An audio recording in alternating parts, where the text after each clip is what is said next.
É isso aí. Vamos ver o antes aqui, ó. Menos na carteira, falamos em quantos ativos no máximo pela minha experiência.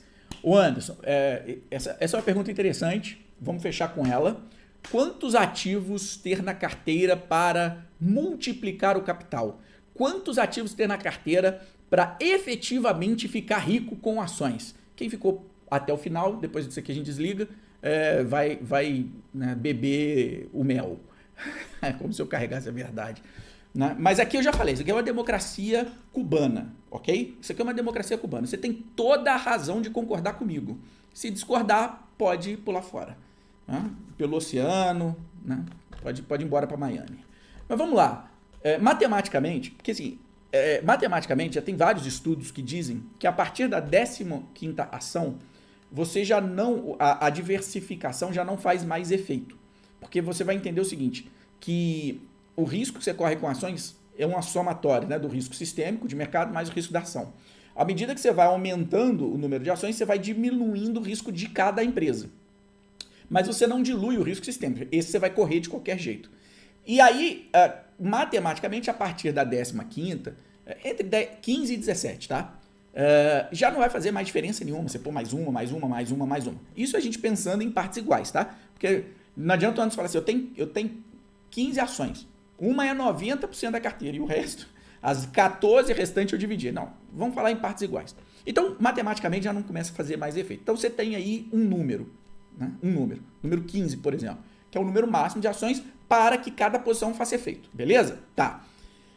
Agora tem uma outra questão que é o seguinte, 15 boas empresas com capacidade de multiplicação. Cara, difícil. Existem 15 boas empresas? Existem. Mas com capacidade dos próximos 10 anos subir 1000%? Não, não tem. Quais são aquelas com capacidade de subir 1000%? Não sei. Não sei. Agora, eu tenho negócio, eu sei de negócios, eu sei de empresas que têm capacidade sim de fazer essa multiplicação, desde que os negócios funcionem. Hoje nós falamos uma aqui, vamos. Agora, como é que ela vai multiplicar por 1000? Se o negócio dela funcionar. Como é que eu sei que o negócio vai funcionar? Bunda na cadeira e vai estudar a empresa. Vai entender o que é a Vamos, né? Por que ela está tão endividada, como é que está a geração de caixa, se os novos ativos estão gerando caixa, não estão gerando. Você vai ter que entender isso. Não tem atalho para isso, tá? Então ela entraria no escopo de multiplicar por 1000%. Vai ter risco. Então antes, quando eu começo a diminuir de 15, eu estou aumentando a posição individual e aumentar a posição individual aumenta o meu risco, mas ao mesmo tempo que eu aumento o meu risco dessa concentração, eu aumento a chance de eu multiplicar. Porque aí vamos voltar à equatorial. Imagina, se você há 10 anos atrás você tivesse 3 ações na carteira. Equatorial era uma delas, 33%. Logo, essa posição de 33% da sua carteira, independente de quanto você tivesse de grana, você já seria milionário, porque ela subiu 1000%. Eu posso falar por mim, em 96 eu comprei 2 ações, R$3.000, 2 ações, Embraer e Telemar. Telemar quebrou, virou um lixo, e a Embraer, os 1.500 dela, que eu dividi em duas, os 1.500 teriam virado 300 mil, de tanto que Embraer subiu. Quer dizer, eu atirei no que não vi e acertei, né? Tem um negócio assim, enfim. Um ditado desses aí, né? Atirei no que não vi, acertei no que vi, sei lá. Mas vocês entenderam qual é o negócio. Ou seja, o segredo da multiplicação, ela é a concentração. Para diminuir de 15, você tem que conhecer mais empresas, tem que estar mais por dentro do case. E você tem que, veja bem, não é que eu concentro hoje e amanhã eu já acertei. Não, o processo de acerto, ele é gradativo, ele não acontece da noite para o dia. Nenhuma ação vai subir e disparar na tua cara da noite para o dia. É um processo onde, trimestre após trimestre, movimento após movimento, você vai aumentar ou reduzir a posição de acordo com se você está acertando ou não o negócio. Percebe?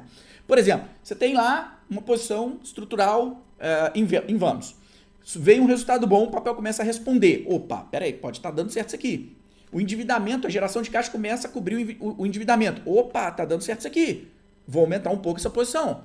Tá? E aí ela vai multiplicando na tua carteira. E aí surge um outro problema para o investidor pessoa física. O que ele faz? Ao invés dele aumentar onde ele está ganhando, ele começa a vender, porque já está com 100% de lucro, 200% de lucro. Aí ele começa a vender. Imagina, é como você escala um artilheiro, Fluminense, colocou o Conca. O cara mete gol, jogo sim, jogo também. eu vou tirar o Conca. Por quê? Porque ele tá fazendo muito gol. Eu tô ganhando muito com o Conca. Eu vou tirar ele. Ninguém vai fazer isso em sã consciência. Mas na hora que você escala a tua carteira, você faz. Por quê? Porque 100% de lucro, 200% de lucro já começa a aparecer para você algo demais. E aí vem um cara aqui numa quarta e fala assim que nos últimos 10 anos, Equatorial, não só ela, Chu e tal, subiu mais de 1000%. Você talvez não participasse dessa alta, por quê? Porque você liquidaria no 100, 200, 300, tá? Então, assim, são dois processos. Na verdade, são alguns processos. Para você reduzir dos 15 para menos, você precisa estudar e conhecer bem a empresa.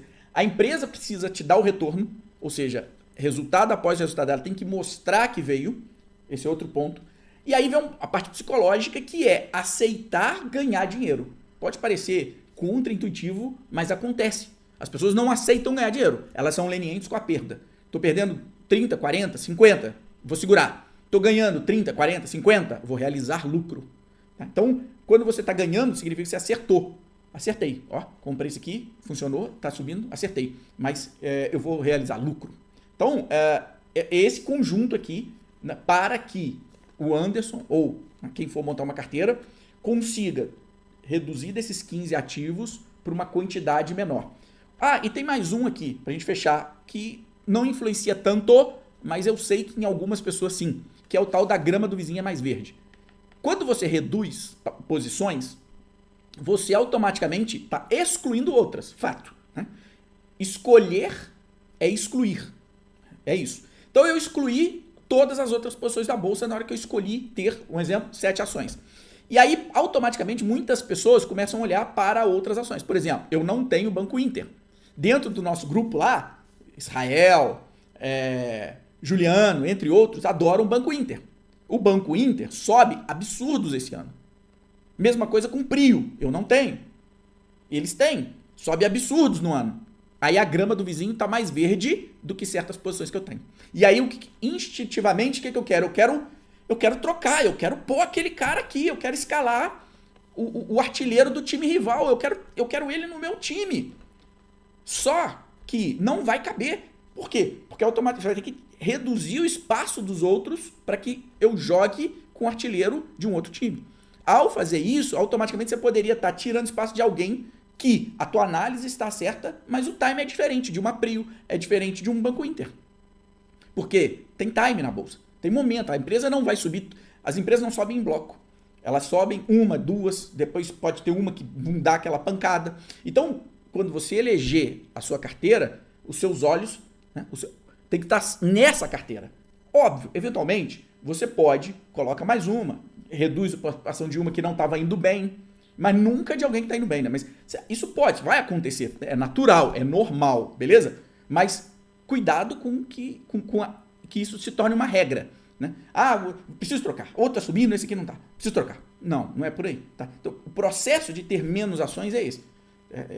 É um parte técnico, asset allocation muito forte e um psicológico, para aceitar, ganhar o dinheiro, acertei, vou ganhar, ou tô errado, né? Segura, vou fazer uma realocação, não sei, vou olhar. E cuidado com a grama do vizinho, é isso. Beleza, pessoal? Valeu. Grande abraço a todos. Muito obrigado.